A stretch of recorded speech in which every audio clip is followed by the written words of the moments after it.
Magandang araw mga kaibigan. Bigyan natin ng reaction itong post ni MD TV Channel.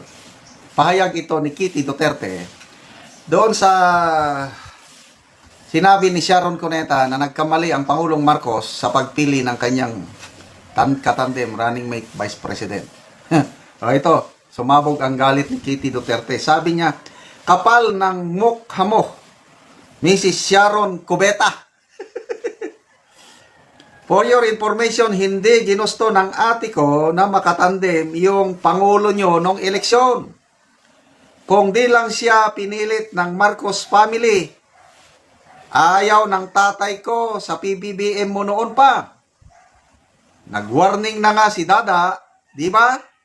And for your information, Madam Artista, kung wala ate ko noon, walang Marcos na presidente ngayon, tumanda kang walang ano yun, pinagtatandaan. Totoo naman.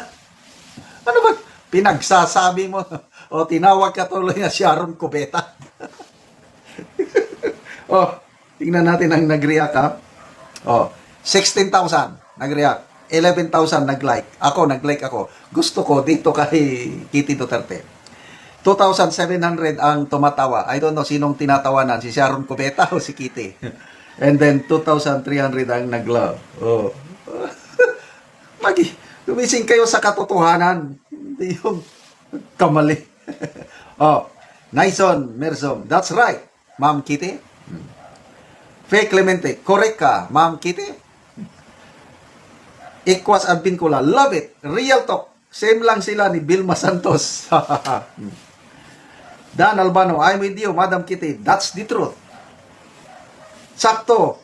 Tama. Shelo Ledres, she went into the limelight because of strong backing up, not because she was really that good. Very well said, Kitty. Real talk.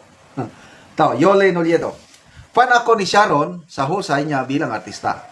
Pero mali ka ata, Idol Sharon, sa sinabi mo. Kasi kung wala si Sara, hindi mananalo si BBM. Totoo naman si Kitty. Ano ba? BBM, tinalo nga siya ni Madam Lenny noong 20... Kaya ba yun? 2010? Talo. Madam Lenny. Protesta pa. Talo pa rin sa protesta. Manual counting. Lumaki pa ang lamang ni Madam Lenny kay BBM noong after yung manual counting. Talagang talo si BBM. Noong 2010, Vice Presidential, kaya noong, 2016 pala, tama? 2016, nung natalo siya na Vice President.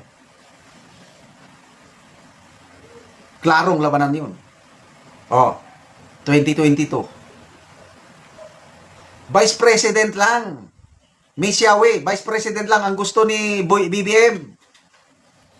Hindi pagiging presidente. Dahil alam niyang matatalo siya ni VP Sara, ni Mayor Sara.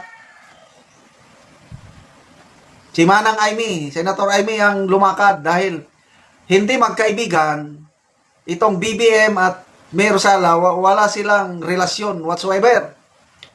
Kailang magkaibigan na si Senator Aimee at Mayor Sara. Kaya ang naging tulay si Senator Aimee. Kaya nga malaking pagsisisi si Senator Aimee, humingi siya ng tawad. Di ba? Yun ang kanyang pasabog noong December, Iglesia ni Cristo Rally. Nung marinig ko yung pahayag ni Senator Aimee na alam niya na pala yung ginagawa ng kapatid niyang gumagamit ng pulburon, initial reaction ko, galit ako kay Senator Aimee. Alam mo pala, ganyan ang kapatid mo, bakit mo pa siya inireto kay then Mayor Inday Sara? Nung nagpaliwanag si Senator Aimee na akala niya nagbago na. Tapos inamin niyang nagkamali at humingi ng tawad. Sige, pinatawad ko na si Manang Aimee. So yun ang katotohanan, Miss Yahweh. Makinig ka. Ngayon, lumabas ang mga video mo noon na pinagsasabi mo na salita ka ng masama laban sa mga Marcos, kayong dalawang mag-asawa. Grabe ang inyong mga batiko sa mga Marcos noon. Ngayon, sinasabi nyo noon, never again, pati anak ninyo, never again. Ngayon, huway na, mga kain suka. Tapos sasabihin mo, nagkamali. Never na nagkamali si PBBM dahil hindi siya ang pumili sa kanyang running mate. Siya ang pinili ni VP Sara na ikaw munang magpresidente. Lalo kaming bumibilib kay then Mayor Sara, VP Sara, dahil hindi siya ambisyoso. Kung ginusto niyang magpresidente noong 2022, siya na sana ang presidente ngayon. That's the reality. Pinagbigyan niya ang inyong PBBM. O ano ngayon, ang iginante ng Marcos. Kinidnap ang aming tatay. Tapos, wala na, walang utang na loob. Ang daming tulong. Pinalibing ang kanyang Marcos Sr. na tatay. Yung kanyang inahan na Imelda, convicted, makukulong na sana. Hindi pumayag si Tatay Digong.